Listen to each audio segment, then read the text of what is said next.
교장의 거꾸로 가학 교실 시작합니다. 자, 오늘은 지난번에 문제풀이 강의에서 빠진 문제들이 8문제 있어서 8문제에 대한 추가 풀이를 하도록 하겠습니다. 자, 첫 번째 문제입니다. 참고로 우리 학교 학생들은 이 문제는 6단원 1차 시 프린트 뒷장과 2차 시 프린트 뒷장에 있는 문제들입니다. 자, 첫 번째 문제입니다. 다음 그림은 순종이는 해가지고 나타낸 것이다. 둥근 유전자를 R, 주름 유전자를 소문자 R, 황색 유전자는 대문자 R, 녹색 유전자는 소문자 Y라고 할 때 잡종일 때 유전자형으로 옳은 것은 했습니다. 자, 여러분들 지금 제가 문제풀이 하려면서 생각이 난 건데 보통 이렇게 긴 문제들을 보면 학생들이 많이 쫄아요. 근데 이럴 때는 쫄 필요 없이 밑줄을 그어보세요. 여기서 묻고자 하는 게 뭔지 밑줄을 그어서 그 질문을 명확히 파악하면 문제가 쉬워집니다. 자, 지금 이 문제 같은 경우에 묻고자 하는 것이 결국 말 길고 다 필요가 없어요. 결국 마지막 말 잡종일 때 유전자형으로 옳은 것은 이것입니다. 자, 얘의 유전자형이 뭐냐 이거죠. 자, 지금 어버이의 유전자형 둥글고 황색, 둥근 건 대문자 R, 황색인 건 대문자 Y인데 이거 순종이니까 얘 같은 경우는 대문자 R, 대문자 R, 대문자 Y, 대문자 Y겠죠. 반면에 순종인 주름지고 초록색은 소문자 RR, Y일 것입니다. 자, 여기서 어버이에서 절반, 그리고 둥근 황색에서 절반, 주름지고 초록색에서 절반씩 받으면 결국 둥글고 황색인 I는 R, Y가 되겠죠. 여기서 R 하나 받고, 여기서 Y 하나 받고, 여기서 R 하나 받고, 여기서 Y 하나 받고, 요게 되겠습니다. 정답은 3번이 되겠네요. 자, 다음 문제입니다. 이것도 문제가 길죠? 다 필요 없습니다. 결국 마지막에 묻고자 하는 거.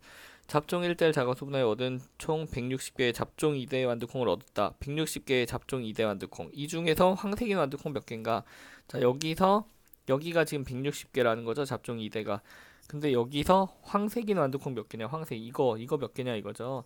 자, 이때 잡종 2대에서 지금 지금 얘는 독립의 법칙을 나타낸 그림이잖아요. 모양에 대한 것과 색깔에 대한 걸 같이 표현하고 있는 거죠. 이렇게 두 개를 한 번에 할 때 얘네들이 독립적으로 유전이 된다. 독립의 법칙인데요. 이때는 항상 잡종 2대에서 일반적으로 보통 그림을 항상 그 학생들이 쉽게 풀게 하려고 순서대로 놓거든요. 이 순서는 거의 고정입니다. 둥글고 황색, 둥글고 녹색, 주름지고 황색, 주름지고 녹색은 거의 고정이에요. 이거를 막 순서를 바꾸거나 그러진 않습니다. 보통은 이게 고정인데요. 항상 얘네들의 비율은 대부분 9대 3대 3대 1로 나오죠. 여러분 이거 계산하기 귀찮으면 그냥 고정됐다 생각하고 9대 3대 3대 1 외워도 상관이 없습니다. 국가시험이든 어디든 간에 무조건 요 순서대로 나와요. 자, 그렇다면 9대 3대 3대 1인데 이 중에서 결국 총 나올 수 있는 경우의 수가 16가지인 거죠. 근데 16가지 중에서 둥글고 황색인 것과 주름지고 황색인 거 얘네 둘이 나올 수 있는 경우의 수는 총 12개입니다. 즉 4분의 3인 거죠. 4분의 3의 확률로 황색인 완두콩이 나오게 되어 있습니다. 160개 중에서 4분의 3은 황색인 완두콩인 거죠. 그럼 약분해보면 40, 43, 120개겠네요. 정답은 4번이 되겠습니다. 자, 다음 문제입니다. 중간 유전이 나타나는 문제네요. 옳지 않은 것을 찾으시오. 자, 유전자형을 다 한번 써보고 시작을 할게요. 붉은색 꽃은 대문자 R 2개죠. 흰색 꽃은 대문자 W 2개입니다. 자, 그리고 잡종 1대는 RW가 되겠죠. 자, 잡종 2대에서는 RW로 나올 수 있는 경우의 수를 따져보면 RR, RW, RW, WW 이렇게 총 4가지가 나올 수가 있는 거죠. 경우의 수가. 그 중에서 붉은색 꽃은 RR, 분홍색은 RW, 그리고 흰색은 WW 겁니다. 자, 이제 한번 풀어볼게요. 자, 가라의 유전자형은 RR이다. 똑같죠? 맞습니다. 나바의 유전자형 WW이다. 맞습니다. 잡종 2대에서 표현형의 B와 유전자형의 B가 일치한다. 자, 여기서 표현형이면은 붉은색, 분홍색, 흰색 이것이죠. 자, 붉은색 1개일 때 분홍색 2개가 나오고 흰색이 1개가 나옵니다. 1대 2대 1의 비율로 나오게 되는데요. 유전자형으로 봐도 똑같습니다. 자, RR 1개, WW 1개. 자, 얘가 RR이고 얘가 WW죠. 1개고요. RW는 2개입니다. 자, RW 2개죠. 1대 2대 1. 표현형의 B와 유전자형의 B가 일치하고 있습니다. 자, 4번. 분커체 꽃색 유전에서 표현형을 보고 유전자형을 알 수 없다. 자, 표현형과 유전자형이 지금 서로 다 다르죠? 그러니까 보통 이제 완두 같은 경우에는 표현형만 보고서는 유전자형을 알 수가 없습니다. 뭐 둥근 완두라고 하더라도 뭐 대문자 R, 소문자 R인지 대문자 R, 대문자 R인지 알 수가 없죠. 하지만 얘는 중간 유전이기 때문에 섞여 있을 경우 무조건 분홍색이기 때문에 딱 구분이 되죠. 그래서 알 수가 있습니다. 그러니까 4번 틀렸죠. 자, 5번 붉은색 유전자와 흰색 유전자 사이의 우열 관계가 명확하지 않다. 맞습니다. 그래서 중간 유전이라고 하죠. 자, 답은 4번이 되겠습니다. 자, 제가 지금 목 상태가 좀 안 좋아서 중간에 자꾸 기침 소리가 녹음되는데요. 그냥 그러려니 하고 넘어가겠습니다. 자, 여러분들도 이해해 주기 바랍니다. 선생님 감기라서. 자, 중간 유전에 대한 문제가 또 나왔네요. 자, 마지막만 보면 결국에 잡종 2대 중 분홍색 꽃을 가진 개체수는 몇 개인가? 자, 잡종 2대에서는 이제 붉은색과 분홍색과 흰색이 1대 2대 1로 나온다고 방금 말했죠. 붉은색, 분홍색, 흰색이 1대 2대 1로 나옵니다. 자, 그런데 잡종 2대가 지금 200개가 나왔다는 거죠. 여기서는. 자, 그럼 200개 중에서 과연 분홍색은 몇 개일 것인가?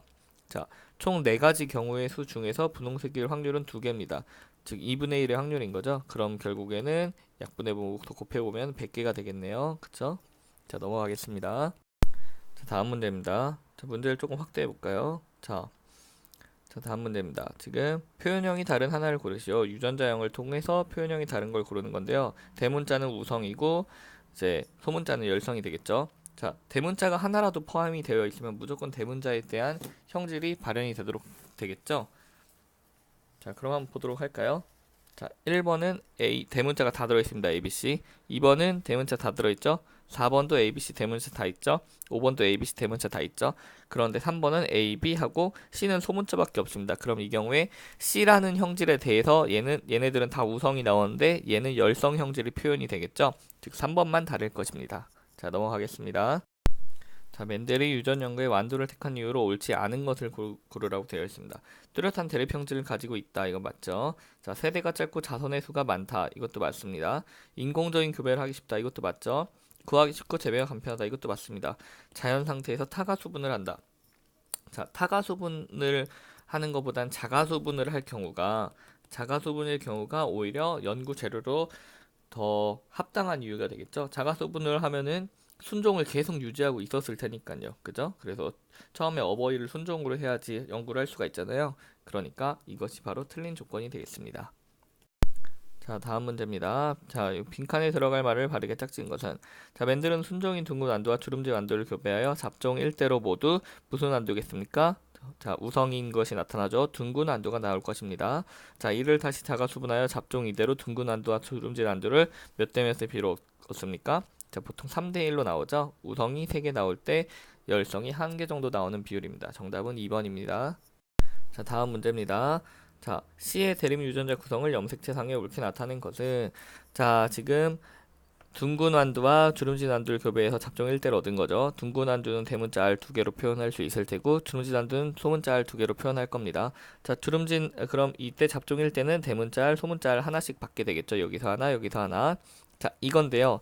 얘를 염색체상에 표현하라 이겁니다. 자, 같은 염색체상에 같은 상동 염색체 일단 있어야겠죠. 그러니까 서로 따로 있는 얘네들은 지금 틀린 거죠. 이거는. 자, 상동 염색체 즉 요거 하나에만 있어야 된다는 겁니다. 만약에 얘 하나가 이제 모양에 대한 거면 얘는 이제 뭐 색깔에 대한 그런 염색체가 되겠죠. 자, 그런데 이때 상동 염색체 상에서 서로 대립 형질이잖아요. 얘네 둘은 둥근 모양, 주름진 모양 서로 대립 형질인데요. 대립 형질은 무조건 같은 위치에 있어야 됩니다. 이런 식으로 있으면 안 돼요. 이런 식도 안 되고 얘도 안 됩니다. 무조건 이렇게 같은 위치에 있어야 합니다. 그래서 정답은 3번이 되겠습니다.